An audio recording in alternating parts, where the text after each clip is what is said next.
Hello friends, welcome to Gyrus education. आपण तुमच्या 10वीच्या सायन्स फर्स्टच्या सिलेबसचे आजपर्यंत gravitation, effects of electric current आणि हीट हे 3 प्रमुख चॅप्टर संपवले आहेत. सो बेसिकली हे जे चॅप्टर्स आहेत हे बेसिक फिजिक्स या ग्रुपमधले आहेत. ज्या पुस्तकात सायन्स 1 आणि सायन्स 2 असं जरी मेन्शन केलेलं असलं तरी व्हर्च्युअली आपण त्याला फिजिक्स, केमिस्ट्री आणि बायोलॉजी अशा 3 भागात विभागू शकतो. So I will call it as a basic physics, right. See, मी माझ्या लेक्चरमध्ये I am trying to cover your board syllabus as well as wherever required. मी तुम्हाला ते ॲडिशनल पॉईंट सांगतो जे 11वी सायन्सच्या पॉईंट ऑफ व्ह्यूने किंवा पुढे एंट्रन्स पॉईंट ऑफ व्ह्यूने, इकडे NTSC सारख्या परीक्षेच्या पॉईंट ऑफ व्ह्यूने महत्त्वाचे असतात. सो असो आपलं हे कंटिन्यू चालूच राहणार आहे. आज आपण सुरू करतोय पुढच्या चॅप्टरला, that is refraction of light. So mainly we are entering in a light section, right. So till now we have seen the heat and electricity as a form of energy. So मित्रांनो, light देखील काय आहे? एक ऊर्जेचं स्वरूप आहे, एनर्जीचा form आहे. But till 12th standard, almost 12th स्टँडर्डच्या सुरुवातीच्या चॅप्टर्सपर्यंत म्हणजे लाईटच्या संदर्भातल्या, आपण लाईटला एक सोर्स ऑफ एनर्जी कन्सिडर न करता पण लाईटचं वेव्ह नेचर शिकणार आहोत, राईट. सो म्हणजे जो चॅप्टर मी तुम्हाला आत्ता शिकवणार आहे या सेक्शनमध्ये, रिफ्रॅक्शन ऑफ लाईट, त्यानंतर लेन्सेस म्हणजे ऑप्टिकल इन्स्ट्रुमेंट्स, आणि अगोदर 9वीत आपण जे शिकलो reflection of light. So all these chapters are related with the wave nature of light. आपण जी लाईट बघतो, जी आपल्याला सूर्यापासून लाईट येते, प्रकाश ज्याला म्हणतो आपण, सो त्या लाईटचं नेचर कसं आहे? It has a dual nature. ठीक आहे, this is the basic actually. It has a dual nature. It has a wave nature, secondly it has a particle nature as well. So wave nature म्हटलं की आपल्याला त्याचे जे काही effects आपल्याला दिसत आहेत, once it is release from the source and then travel in the direction, forward direction. So it shows us different phenomena, like it shows us reflection, it shows us refraction, then we can see interference, we can see diffraction, we can see scattering of light, we can see dispersion of light, and so many phenomena which are due to its wave nature. ठीक आहे, तुम्हाला तो एक huge part तो शिकायचा आहे. And in modern physics you are going to learn its particle nature, that means its energy nature. See, energy म्हटलं की तिथे कुठंतरी मासची इन्व्हॉल्वमेंट आली, right. Without mass you cannot imagine energy, कारण मास हा एनर्जीचा बॅक साईडला आहे. See, either mass get converted into energy or energy can be seen in the form of mass, असं तुम्हाला निसर्गात बघायला भेटेल. सो हे नेचर शिकण्यासाठी तुम्हाला 12वीला अगदी शेवटी याच्यावरती काही चॅप्टर्स आहेत. त्यात पर्टिक्युलरली लाईटला पण फोटॉन पार्टिकल म्हटलेलं आहे. ती तिच्याबरोबर किती एनर्जी घेऊन येते, त्यासाठी आपल्याला क्वांटम फिजिक्स ज्याला म्हणतो आपण, ज्यामध्ये प्लँक्सची थिअरी आहे, आईन्स्टाईनची थिअरी आहे, या सगळ्या गोष्टी शिकायच्या. सो सध्या आपण याच्यावर चर्चा करणार नाही, right. So will only focus on the wave nature of light. ठीक आहे. So wave nature of light याच्या मागे फार मोठी स्टोरी, ही लाईट वेव्ह आहे, ही स्टोरी फार मोठी आहे. सो मित्रांनो, तुम्ही 10वीला आहात, तुमचं बोर्डाच्या पॉईंट ऑफ व्ह्यूने महत्त्वाचं आहे, but don't go by that way. Try to understand more out of the syllabus you have given by the board. आणि त्याला काय फार वेळ लागत नाही आणि मी तुमच्यासाठी ते काम सोपं करतो. सी, मुळात लाईट ह्या गोष्टीवर कोणी प्रकाश टाकला इन द सेन्स आपल्या भाषेच्या स्वरूपात, तर लाईट ह्या गोष्टीकडे कोणाचं लक्ष गेलं तर it was Newton again. So न्यूटनने थोडासा त्याच्यावरती अभ्यास केला, राईट. न्यूटन बघितलं की लाईट येते सोर्सपासून, लाईट सूर्यापासून लाईट येते आणि ती वेगवेगळ्या वस्तूवर पडते, मग आपल्याला वस्तू दिसायला लागतात. ती उदाहरण, तुम्ही घरात एक सिंपल प्रयोग करा. तुम्ही एखाद्या रूममधल्या लाईट बंद करून ठेवा, यू कॅनॉट सी एनिथिंग. अंधारी दिसलं तरी तुम्हाला फक्त ते ग्रे कलरमध्ये किंवा ब्लॅक कलरमध्ये दिसतील वस्तूचे थोडेफार आकार, जर किंचितचा प्रकाश असेल आणि बिलकुलच नसेल, पूर्ण काळोख असेल, अंधार असेल, तर तुम्हाला काहीच दिसणार नाही, राईट. आता तुम्ही लाईटचं बटन चालू करा, बल्ब किंवा ट्यूब जे असेल ते, so you can immediately see the objects and their colours and all. सो हे तसं पाहायला गेलं तर आपल्याला एखादी मॅजिक जादू असल्यासारखं वाटतं. का रे यार, जेव्हा लाईट नव्हती त्यावेळेस सगळं सारखंच दिसत होतं. पिवळ्या रंगाची खुर्ची देखील आपल्याला ग्रेज दिसत होती, लाल रंगाची खुर्ची ग्रेज दिसत होती, हिरवा टी शर्टही ग्रेज दिसत होता आणि निळा टी शर्टही ग्रेज दिसत होता. हे का? सो मग कलर लाईटमध्ये का कलर ऑब्जेक्टमध्ये, हा देखील प्रश्न तुम्हाला पडला पाहिजे. कारण जोपर्यंत तुमची लाईट एखाद्या वस्तूवर पडत नाही तोपर्यंत ती वस्तू तिचा कलर दाखवत नाही. तुम्हाला प्रयोग करायचा तर तुम्ही करून बघा. Take different colour things, right. वेगवेगळ्या कलरच्या गोष्टी घ्या, बॉक्सेस घ्या, समोर ठेवा आणि अंधार करा. You will see all the boxes in same colour, either black or grey. आता ते ग्रे शेडमध्ये कमी जास्त प्रमाणात फरक होऊ शकतो, but you will not see any other colour. Now put on the switch and then see. तुम्हाला तुमचा हिरवा बॉक्स हिरवा दिसेल, निळा दिसेल, पिवळा दिसेल, लाल दिसेल. मग कलर कशात आहे हा प्रश्न तुम्हाला पडला पाहिजे. सो आपण ज्याला कलर म्हणतो, जो आपण ॲप्लाय करतो, so it is pigment. It gives response to the light which falls on it. That means light is reflected from it and then it enters in our eye and then we realise the colour, right.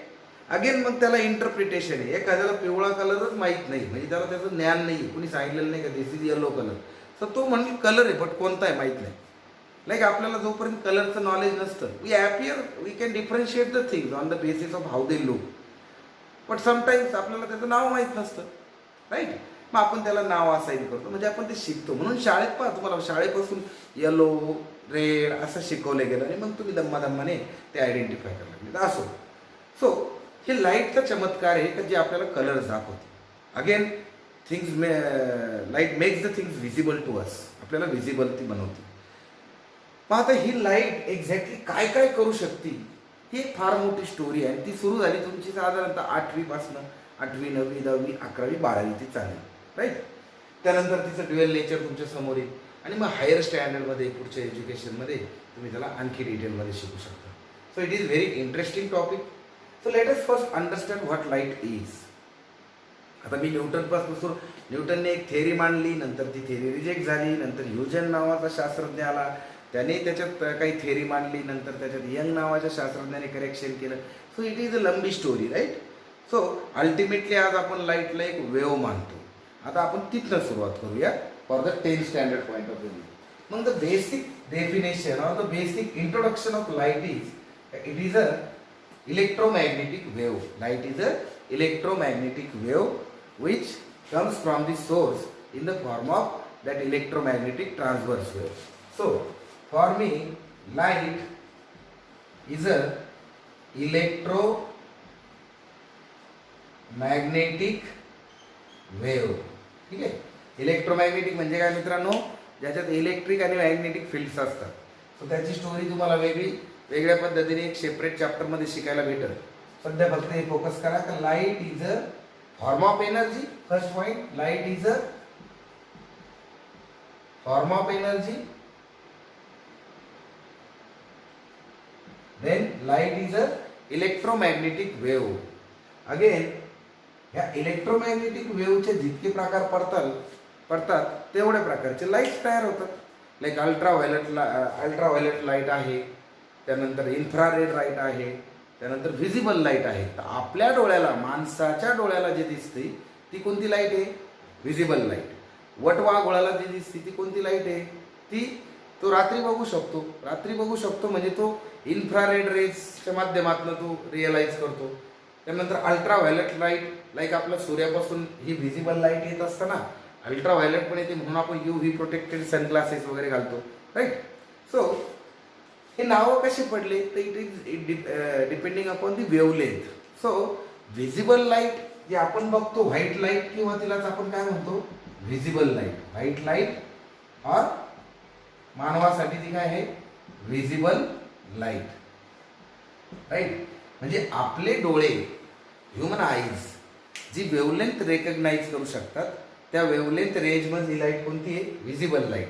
So wavelength काय concept आहे त्यानंतर लाईटचे इतर काय properties आहे त्या तुम्हाला समजून घ्यायच्या असतील, you can always attend my lectures on IIT medical foundation, or you can always attend the lower standard lecture. तर मी यूट्यूबवर किंवा माझ्या वेबसाईटवर हे लेक्चर्स टाकणार आहे, त्यामध्ये कुठेही तुम्ही पाहू शकता. ठीक आहे. So this is basic about the light.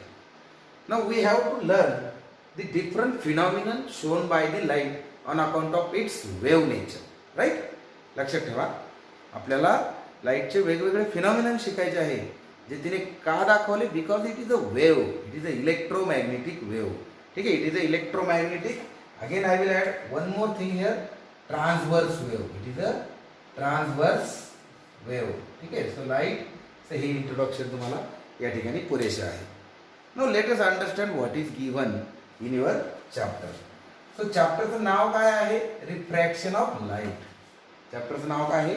Refraction of light. So याच्यामध्ये तुम्हाला त्याने बेसिकली आय थिंक 4 मुद्दे दिलेले आहेत. सो 4 पॉईंट्स त्याने इथे दिलेत आपल्याला. काय काय आहेत ते 4 पॉईंट्स? लाईट सेक्शन मधले refraction of light, laws of refraction, refractive index आणि डिस्पर्शन ऑफ लाईट. सो हे 4 मुद्दे आपल्याला व्यवस्थितपणे समजून घ्यायचे. त्यातला पहिला मुद्दा आहे refraction of light. So before starting this particular thing, let me talk about the travel of light in the from the source to the destiny or its travel, right? So मित्रांनो, light being a wave, it travels in a straight line. आपण असं मानून चालतो की light ही straight line मध्ये travel करते, आणि अशा वेळेस तिच्या मार्गात जर कुणी आलं, तिच्या ट्रॅव्हलिंगच्या ज्या पाथमध्ये जर काही वस्तू आली, तर काय होतं, आपल्याला त्या वस्तूची सावली पुढे पडलेली दिसते. Right, like you can see my hand shadow on the board. ठीक है. मग ही shadow का पडली? Because the tube or the light is coming from front side and it is falling on the board, so you can see the shadow here. So this is the nature of light, because light cannot pass through my hand. If it is not passing through my hand, then it will create the shadow, right? Now think, if it passes through the hand, then what happen? So तिथे सावली पडणार नाही. ते आणखी एक उदाहरण देतो मित्रांनो. तुम्ही आरशापुढे जर उभे राहिला तर तुमची इमेज आरशात पाहू शकता, बिकॉज त्या आरशाला बॅक साईडला आपण काय केलेलं असतं?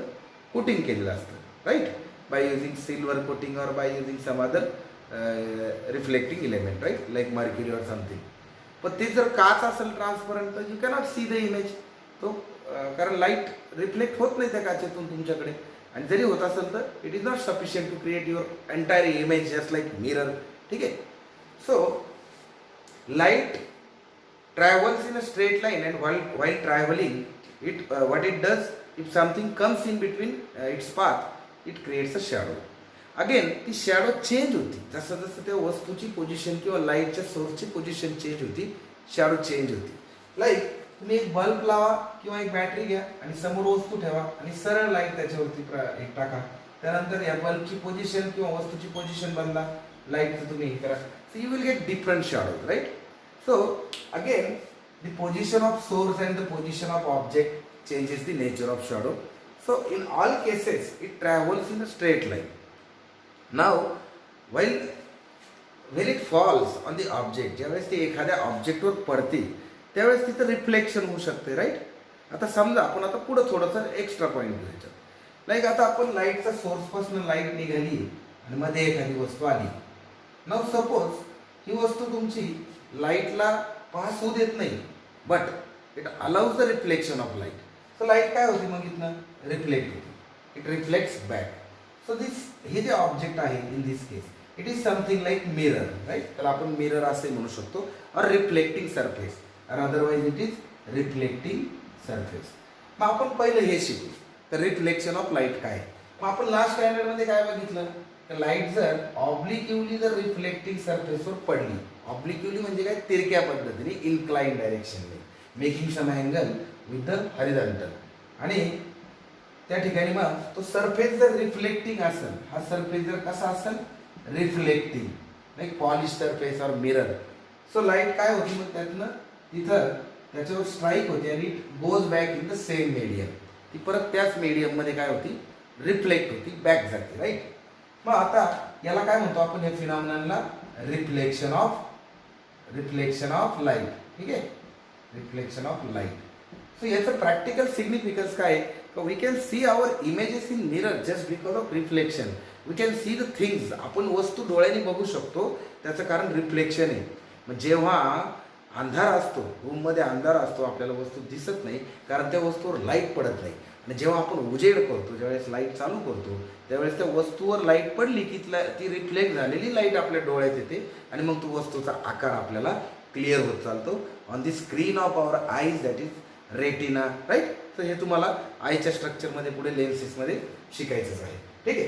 So reflection is very important. It is not just natural phenomena का आहे म्हणून आहे बरं रिफ्लेक्ट होतंय. It show lot of things to us. In fact we can our vision is due to the reflection of light. आपण आता artificially काही अशा मशिनरीज बनवल्यात, लाईक लेन्सेस बनवले, त्यानंतर आपण बायनाक्युलर्स बनवले, त्यानंतर टेलिस्कोप बनवले, त्यानंतर आपल्याकडं मायक्रोस्कोप आहेत. त्या सगळ्या केसेसमध्ये आपण रिफ्रॅक्शनचं कॉम्बिनेशन केलेलं आहे. ठीक आहे. So it is very important to understand. आणि मग हा पॉईंट लक्षात घेऊन त्याचा सायंटिफिक स्टडीमध्ये आपण पहिलं काय केलं? आपण म्हणजे स्नेल नावाच्या शास्त्रज्ञाने he observe certain things and then he propose the laws of reflection. मग त्याच्यासाठी त्यांनी काही टर्मिनॉलॉजी यूज केली. ती टर्मिनॉलॉजी आपण अगोदर समजून घेऊ, मग आपल्याला ती रिफ्रॅक्शनमध्येही काम येईल. सो टर्मिनॉलॉजी काय होती स्नेलची? See he call this ray which is coming from the source, त्याला त्याने नाव दिलं इन्सिडंट रे. त्याला काय नाव दिलं त्याने? Incident ray. त्याने ज्या पॉइंटला तो रे त्या सरफेसला आदळणार आहे, ज्या पॉइंटला ती लाईट त्या सरफेसला मीट होणार आहे, त्या पॉइंटला एक नॉर्मल ड्रॉ केली, परपेंडिक्युलर ड्रॉ केली टू द सरफेस. त्याला आपण म्हणू नॉर्मल. ठीक आहे. त्याला काय म्हणायचं? Normal. means it is a line perpendicular to the reflecting surface. Then the angle made by incident ray, त्याला स्नेलने नाव दिलं angle of incidence, that is I. त्याला काय नाव दिलं त्यांनी? Angle of incidence.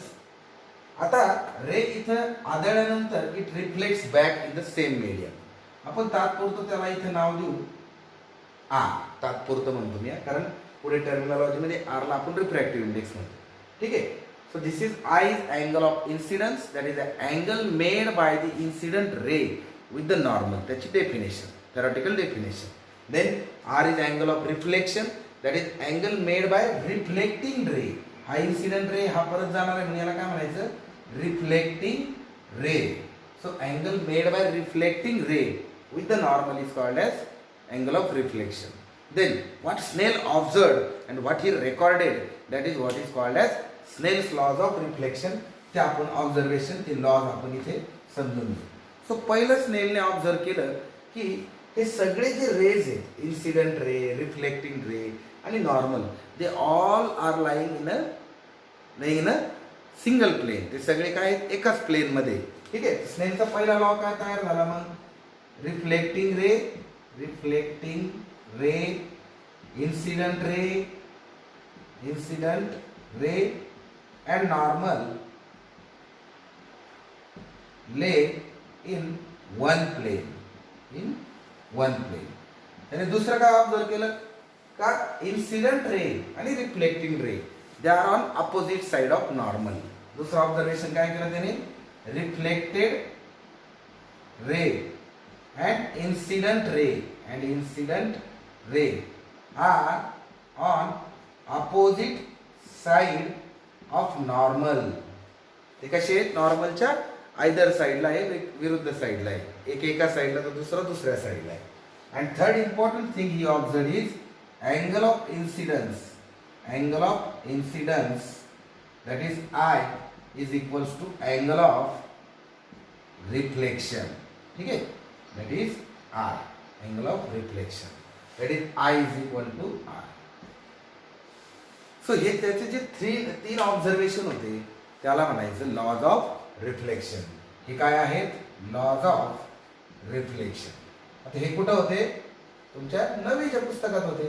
Right. Laws of reflection. ठीक आहे. आता हे सगळं आपण थिअरी शिकलो, considering that this surface will not allow the light to pass through it, rather it will reflect light back in the same medium. Then this is what we will observe and this is called as laws of reflection. आपल्याला आता terminology कळाली. Now let us start our topic refraction of light. आता मित्रांनो, suppose आता light एका source पासून येते incline manner में and now it is striking with the medium which is allowing it to pass through it. अशी कल्पना करा. मग इन दॅट केस काय होईल पहा. मग समजा तुम्ही एक ग्लास स्लॅब घेतली. तुम्ही काय घेतली? एक ग्लास स्लॅब. तुम्हाला एक ऍक्टिव्हिटी करायची. त्याच्यासाठी ऍक्टिव्हिटी अशी राहील का सपोज एक ग्लास स्लॅब आहे, अशी जाड ग्लास स्लॅब घ्या. ठीक आहे. Put it on the table or put it on the paper. Then allow the light coming from this part and look at the light from the this another part. विरुद्ध साईडने त्याच्याकडे बघायचं. ठीक आहे. मग आता समजा तुम्ही इकडनं बघताय, light is coming from this point. ठीक आहे. आता लाईट ज्या मार्गाने येते ना, त्या मार्गात तुम्ही ए आणि बी पॉईंटला 2 पिन लावा. मी तुमच्या पुस्तकातली ऍक्टिव्हिटी समजून सांगतो. आणि देन तुम्ही ज्या मार्गाने लाईटला बघताय जाताना, सो त्या ठिकाणी देखील तुम्हाला काय करायचं आहे. इथं त्या ठिकाणी देखील तुम्हाला 2 पॉईंटला पिन लावायचे, समजा सी आणि डी. सपोज लाईट स्लॅबच्या ह्या एंडला एन पॉईंटला टच होते. इथे let us say this is point N आणि ती इथून बाहेर पडते. This is point M. ठीक आहे. तर यू कॅन सी आता हे पॉईंट जोडून द्या एन एम. ठीक आहे. Now let us draw the perpendicular at point N and perpendicular at point M. आता पहिलं the angle made by the line with the normal is angle of incidence. Let it be I. Then this angle which is made by the light which is inside the slab is, let us say, R1 or R. And this again the angle made by this light ray NM at point M inside the slab, let it be I1. तो I1 आहे. आणि बाहेर निघताना हा जो angle आहे let it be E, कारण तो इमर्ज आउट झालेला आहे. So it is incident ray, this is refracted ray inside the slab and this is emergent ray. ठीक आहे. आता हा ओरिजिनल पाथ आहे याचा, हा काय पाहिजे, याला पॅरलल आहे. ठीक आहे. So this is what you will observe in this activity. Now let us understand. See light incline दिशेने इथे आली, या पॉइंटला पडली एन पॉइंटला, तिथं ती बेंड झाली इनसाइड दी ऑब्जेक्ट आणि मग परत बाहेर पडताना ती पुन्हा एम डी ह्या डायरेक्शनने गेली. And you will see that this MD ray is parallel to incident ray, but now it is separated by certain distance, so it is not following same path. तो same path follow करत नाही. Only thing it is parallel to the original direction of light. ठीक आहे. मग हा आता थोडासा displace झाला. का डिस्प्लेस झाला? Because inside the slab, inside the glass material, the light has change its path. Light काय झाली, तिथे तिचा पाथ तिने बदलला. ती सरळ न जाता ती काय झाली, इकडे बेंड झाली. And this bending of light is called as refraction of light. So simple definition तयार करू आपण. Light when passes through the transparent medium, right when passes through the transparent medium, किंवा light from one medium to the light when passes from one medium to the another medium which is transparent, it bends its path किंवा it bends. And this bending of light is called age refraction of light. त्याला काय म्हणायचं, refraction of light. No this is very natural phenomena, ज्याच्यामुळे आपण बऱ्याचशा निसर्गात वस्तू बघतोय. लाईक आपल्याला तळं आहे एखादं, ठीक आहे, पाण्याचं तळ किंवा विहीर किंवा टाकी, हे आपण वरून बघितलं तर आपल्याला फारशी खोल वाटत नाही. स्विमिंग पूलच्या बाबतीत तुम्ही एक्झाम्पल घ्या, तुम्ही बघितल्यानंतर तुम्हाला तो खोल वाटत नाही, but actually when you enter it तो त्याची डेप्थ जास्त असते.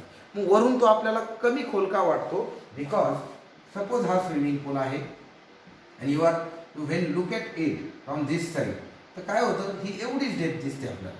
ॲक्च्युली डेप्थ काय असते, ती जास्त असते, आपल्याला ती कमी वाटते. किंवा एक लिंबू घ्या, वाटीमध्ये पाणी घ्या, त्यात टाका, तुम्हाला लिंबू असं फुगलेलं पसरलेलं दिसेल. किंवा तुमच्या पुस्तकात जी ॲक्टिव्हिटी दिली, take a pencil and deep in the glass full of water, तर तुम्हाला पेन्सिल बेंड झालेली दिसेल, जिथून ती पाण्यात एंटर करते, जाड दिसेल. सो हे का दिसतं, just because of refraction of light. Refraction of लाईटचे नंबर ऑफ एक्झाम्पल्स आहे. लाईक सूर्य आपल्याला सकाळी उगवताना दिसतो, ॲक्च्युली तो त्या ओरिजिनल म्हणजे जी पोझिशन आपल्याला दिसते त्यापेक्षा तो भरपूर खाली असतो, बट वातावरणात ॲटमॉस्फिअरमध्ये त्याच्या रेजचं काय होतं, रिफ्रॅक्शन होतं, आणि आपल्याला जे रेज दिसतात त्याच्यामुळे त्याची ॲपरंट पोझिशन म्हणजे आपण त्याला वर आलेलं बघतो. So there are so many examples which will explain you the refraction. थोडक्यात समजून घ्या रिफ्रॅक्शन ऑफ लाईट म्हणजे काय. जसं आपण बघितलं रिफ्लेक्शनच्या केसमध्ये लाईट एखाद्या मीडियमवर आदळून ती परत जाते, कारण हे मीडियम ट्रान्सपरंट नसतं. हे मीडियम कसं असतं, ट्रान्सपरंट नसतं. Now if the medium is transparent, then light bends. Now such bending of light is called as refraction of light. Now let us understand the terminology associated with the refraction of light. आता हा जो point आहे, मी याला इथे normal draw करतो, n dash. मग आता इथे हा अँगल ऑफ इन्सिडन्स झाला तयार. This is incident ray, incident ray, this is normal, this is refracted ray. ठीक आहे. आता अँगल ऑफ इन्सिडन्स, इन्सिडेंट रेने नॉर्मल बरोबर केलेला अँगल, अँगल ऑफ इन्सिडंट, आणि रिफ्रॅक्टेड रेने नॉर्मल बरोबर केलेला angle, angle of refraction. Right. आता there must be some relation between these two angles. Again mister Snell has made some observations, आणि त्या ऑब्झर्वेशन्सला आपण काय म्हणतो, laws of refraction. So let us understand the laws of refraction. So what Snell observed this time in case of refraction? He observed incident ray is coming in an inclined manner, striking with the surface of that transparent medium which is allowing light to pass through it. It bends inside the medium and it comes out of the medium again. जर ते त्याच माध्यमात येत असेल तर parallel to the incident ray. So within medium it bends and it makes some angle with the normal, let it be r. त्याला angle of refraction म्हणू आपण. त्याला काय म्हणू आपण, angle made bye refracted ray with the normal, त्याला काय म्हणायचं, अँगल ऑफ रिफ्रॅक्शन. मग आता स्नेलने काय ऑब्झर्व केलं का, इन्सिडेंट रे, नॉर्मल आणि refracted ray, they are laying in the same plane. Incident ray, normal and refracted ray, they are laying in the same plane. Then second observation was incident ray and refracted ray, they lie on the either side of normal. ते नॉर्मलच्या दोन्ही साईडला असतात. That is his second observation.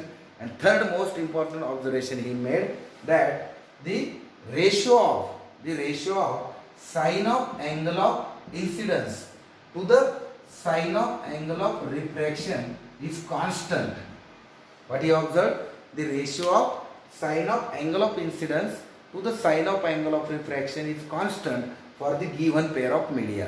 म्हणजे समजा air water, air glass असं जर मीडियमचे pair असतील तर त्या पेअरसाठी हा रेशो हा कॉन्स्टंट असतो, आणि त्या कॉन्स्टंटलाच आपण म्हणतो refractive index of this medium. Right. So this three observations are called as Snell's laws of refraction. मग आता स्नेलच्या लॉज ऑफ रिफ्रॅक्शनचं अल्टिमेट आउटपुट काय आहे, आपल्याला एक फिजिकल क्वांटिटी मिळाली, refractive index, which is nothing but the ratio of sin I to the sin R, that is sin of angle of incidence to the sin of angle of refraction. आता तो दोन्ही similar physical क्वांटिटीचा ratio आहे, त्यामुळे it has no unit and no dimensions. Right. So it is a pure number. But त्याचं physical significance काय आहे, काही it shows us किंवा it tells us how much the light will bend after entering in that medium. म्हणजे refractive index जर जास्त असला तर लाईटचं जास्त बेंडिंग होणार आतमध्ये. रिफ्रॅक्टिव्ह इंडेक्स कमी असला तर त्याचं कमीत कमी होईल. थोडक्यात काय का, रिफ्रॅक्टिव्ह इंडेक्स जास्त आहे तर ते मीडियम जास्त डेन्सर आहे, आणि रिफ्रॅक्टिव्ह इंडेक्स कमी आहे तर मीडियम रेअरर आहे. राईट. सो फॉर एक्झाम्पल तुम्ही जर काचेचा रिफ्रॅक्टिव्ह इंडेक्स बघितला तर it is more than that of air. Right. You have certain values given here, like refractive index of ice is 1.31, whereas refractive index of water is 1.33.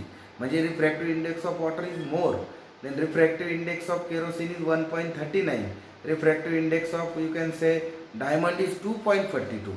so जितका जास्त refractive index तितकं जास्त refraction होईल. And आता त्याच्यात last मी topic conclude करतो. आता refraction मध्ये आपण काय बघितलं, bending of light when it enters in a transparent medium from one medium to the another medium, that is termed as a refraction of light. So this is interface of two medium. This is medium 1, this is medium 2. let us say it is rarer and it is denser. याला आपण air म्हणू शकतो, and let it be water. ठीक आहे. so when light comes from one medium making some angle of incidence with the normal, it bends when it enters in the another medium. Now ही light ज्यावेळेस ह्या medium मधून ह्या medium मध्ये येते तिची व्हेलॉसिटी चेंज होते. सपोज इथं व्हेलॉसिटी v1 आहे, इथं व्हेलॉसिटी v2 आहे. So it velocity changes, right. मग आता even it enters from rarer medium to denser medium its velocity decreases. हे लक्षात ठेवा. ठीक आहे. या केसमध्ये V2 is less than V1. Again its path is change already. Now angle made with the normal is angle of refraction. आता इथे दोन महत्त्वाचे पॉईंट्स लक्षात ठेवा. If the light is coming from rarer medium to denser medium it will bend towards the normal. ती कुठं bend होणार आहे? नॉर्मलकडे, राईट, म्हणजे ह्या दिशेला. But when it enters from denser medium to rarer medium it bends away from the normal, right. समजा rarer to denser येते तर नॉर्मल कडे बेंडिंग होईल आणि denser to rarer येते तर away from normal बेंडिंग होईल. ठीक आहे. so these are the important thing. again when light enters from one medium to another medium what changes? Its velocity changes. what remains constant? Its wavelength its frequency remains constant. see light चे तीन important property, त्याची frequency, त्याची wavelength आणि त्याची velocity. So याच्यातलं velocity आणि wavelength या दोन गोष्टी बदलणार आहे when it enters from one medium to another medium. फक्त कॉन्स्टंट काय राहील? Frequency. It doesn't changes with the medium, right. So in next lecture what will see this refractive index in detail. आपल्याला refractive इंडेक्सवर चर्चा करायची. So इथं बोर्डाचे प्रश्न काय? What is refraction of light, what is angle of incidence, what is angle of refraction, then what happens when light enters from rarer medium to denser medium with the ray तो bend कुठं होतो वगैरे, वेलॉसिटीचं काय होतं, हे किरकोळ प्रश्न तुम्हाला तिथे सोडवता येतील. So keep watching, subscribe the channel and to understand this chapter in detail watch from the first lecture. Thank you very much.